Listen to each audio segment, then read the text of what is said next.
नमस्कार दोस्तों। आज मैं आपके लिए लेकर आया हूं एक ऐसी जादुई कहानी जो गौतम बुद्ध की शिक्षाओं पर आधारित है।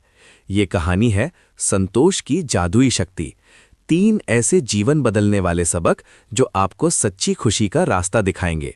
ये कहानी इतनी मजेदार और प्रेरणादायक है कि सुनते ही आपका मन झूम उठेगा।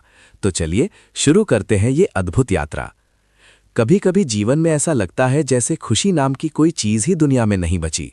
दौड़ भाग, तनाव, लालच सब मिलकर इंसान को खोखला कर देते हैं। लेकिन दोस्तों, आज की ये कहानी है एक साधारण लड़के की जिसका नाम था आरव। आरव दिल्ली की एक छोटी सी कॉलोनी में रहता था।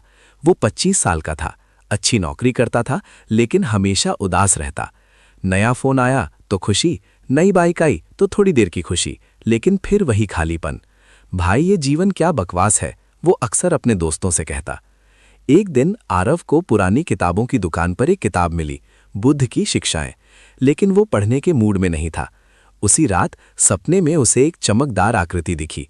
वो आकृति बोली, आरव, मैं हूं बोधिसत्व, गौतम बुद्ध का संदेशवाहक। मैं तुझे 3 जादुई सबक दूंगा। अगर तू इन्हें अपना लेगा तो संतोष की जादुई शक्ति तेरे जीवन को बदल देगी। लेकिन याद रख, ये सबक सिर्फ सुनने से नहीं, जीने से काम करेंगे। आरव हंस पड़ा सपने में ही। अरे भाई, जादू टोने में विश्वास नहीं करता मैं। सुबह उठा तो किताब खुली पड़ी थी और पहला पृष्ठ चमक रहा था। सबक 1, लालच को त्यागो, वर्तमान में जियो। Detach from greed, live in the present. Bodhisattva सपने में फिर आया और बोला, बुद्ध कहते थे, लालच एक भूख है जो कभी मिटती नहीं, जो है उसी में संतोष ढूंढो। आरव ने सोचा, ठीक है, ट्राई करके देखते हैं। वो ऑफिस गया, लेकिन इस बार फोन चेक करने की बजाय काम पर फोकस किया। शाम को दोस्तों के साथ घूमा, बिना सोचे कि कल क्या होगा। अचानक जीवन मजेदार लगने लगा। पहले जहां वो हमेशा और चाहिए सोचता था, अब जो है वो कमाल है महसूस करने लगा। जादू हो गया। उसकी उदासी गायब, चेहरा चमकने लगा। दोस्त बोले, यार तूने क्या खाया? लेकिन कहानी यहीं खत्म कहाँ होती। दूसरे दिन सबक 2, क्रोध को पानी की तरह बहा दो। Let go of anger like water. Bodhisattva ने कहा, बुद्ध ने सिखाया, क्रोध एक आग है जो खुद को ही जलाती है। क्षमा करो, शांति पाओ। आरव को याद आया उसका बॉस जो हमेशा डांटता था। अगले दिन मीटिंग में बॉस ने फिर चिल्लाया। पहले आरव गुस्से से लाल हो जाता, लेकिन इस बार उसने गहरी सांस ली और सोचा, ये उसका गुस्सा है, मेरा नहीं। मीटिंग खत्म होते ही बॉस ने कहा, आरव, तू आज कुछ अलग लग रहा है, प्रमोशन की बात चल रही है तेरी। आरव हंस पड़ा। क्रोध छोड़ते ही जादू की लहर दौड़ गई। अब वो हर झगड़े में शांत रहता और लोग खुद उसके पास आते। जीवन एक पार्टी बन गया। अब तीसरा सबक बाकी था और ये सबसे जादुई।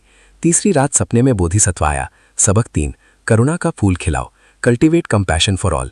बुद्ध का संदेश, सभी प्राणियों से प्रेम करो, खुद को दूसरों की मदद में खो दो। आरव ने फैसला किया। वो अपनी कॉलोनी के गरीब बच्चों को पढ़ाने लगा। पहले तो थकान होती, लेकिन धीरे धीरे देखा बच्चों की मुस्कान में उसकी खुशी लौट आई। एक दिन एक बच्चे ने कहा, भैया आप बुद्ध जैसे हो। आरव को एहसास हुआ, संतोष बाहर नहीं, दिल में है।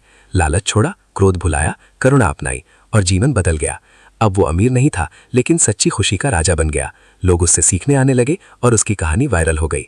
दोस्तों, ये थी आरव की जादुई यात्रा। गौतम बुद्ध के ये 3 सबक, वर्तमान में जीना, क्रोध त्यागना और करुणा अपनाना, संतोष की असली शक्ति है। आज से इन्हें अपनाओ और देखो जादू। अगर आपको ये कहानी पसंद आई तो लाइक करें, शेयर करें दोस्तों के साथ, कमेंट में बताएं कौन सा सबक आपको सबसे ज्यादा पसंद आया और सब्सक्राइब करना ना भूलें। मिलते हैं अगली कहानी में। नमस्कार।